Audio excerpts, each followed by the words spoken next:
穷女孩为了满足虚荣心，骗父母说自己考上了名牌大学，然后再用父母给的生活费偷偷报名了复读班。为了不让父母起疑心，她开始整夜的复习高中课程。本以为复读1年能考上的她，却再次收到落榜的消息。备受打击的幼沫来到校园闲逛，当别人问她的时候，她谎称自己是大1的新生，也因此结识了一位大2的学姐。隔天学姐邀请她一起聚餐，同学们让她做个自我介绍。为了满足自己的虚荣心，她便说自己是美国的留学生，父母都在国外经营着家族企业。众人听后纷纷投来羡慕的目光，令她的虚荣心得到了极大满足。此后，她和学姐的关系越来越好，还被对方邀请来参加社团活动。凭借其出众的面容和富二代的人设，不但引得台下一阵尖叫，还因此得到了学长的青睐。可就在2人交往不久后，学长突然提出要去美国留学，还说让幼沫陪他一起去，等毕业回国后就结婚。想到能够嫁入豪门，幼沫自然100个愿意。于是隔天他便回到老家，找了个借口向父亲要钱。虽然家里早已一贫如洗，但为了帮女儿完成心愿，老父亲还是硬着头皮答应下来，砸锅卖铁为他凑齐了费用。可谎言总有被拆穿的一天。就在2人准备登机时，男友接到了母亲的电话。유미걔가짜야가짜유미라는학생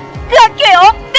母亲的话令她愣在了原地，而毫不知情的幼沫还在笑着跟男友挥手。结果飞机起飞之后，只剩幼沫独自提着行李走出了机场。这时男友的母亲打来电话，听着电话里传来的辱骂声，她知道自己的豪门梦已经彻底破碎。可还没等她从失落中走出来，便又接到父亲死亡的噩耗。原来父亲很早就患上了癌症，因为怕耽误他的学业，所以一直没舍得花钱治疗。残酷的现实狠狠打醒了幼沫，她也为自己的虚荣买了单。随着父亲的离世，家里留下了一堆的债务，迫不得已的她只能外出打工，不管多脏多累的工作，只要能赚到钱，她都玩命的去做。每天累得腰酸背痛，一回家就倒在床上。就这样，她坚持了整整5年。这天在工作的时候，一则招聘女佣的广告吸引了她。隔天，她便坐车来到了这里，也见到了未来的老板安娜。对方是个不折不扣的财阀千金，本以为自己的生活会有所改变，却不料还是被安排做一些杂事。但如今的她也没资格抱怨，就这样任劳任怨的工作了3年。这天，安娜把她叫到了家里，让她拿着过期的资料去更换。临走时还送给她一块名贵手表。这个举动令幼沫十分感激，甚至还产生了一种错觉，这个富家千金是真心对自己的。结果到了第2天，她就因为护照的事被对方一阵嘲讽。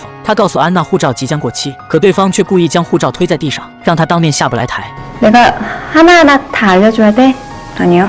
说完便蹲下身子捡起护照，可就在他临走时，对方再次大声说道：“此时幼沫终于明白，有钱人打骨子里就不可能跟穷人做朋友。为了不再被别人瞧不起，他心里有了一个大胆的决定。晚上趁着别人睡觉时，他偷偷溜进安娜的房间，不仅拿走了柜台里的现金，还拿走了安娜的护照和资料，接着慌忙逃离了此处。隔天他便为自己重做了造型，并把自己的照片替换到安娜简历上。为了能迈入上流社会，这次他要偷走安娜的人生。穷女孩冒用富家千金的身份，摇身一变成为知名留学导师。为了维持大家闺秀的完美形象，幼沫经常混迹于东大门市场，购买各大奢侈新品高仿货包装自己，甚至还特意报班学习纯正的英式口语。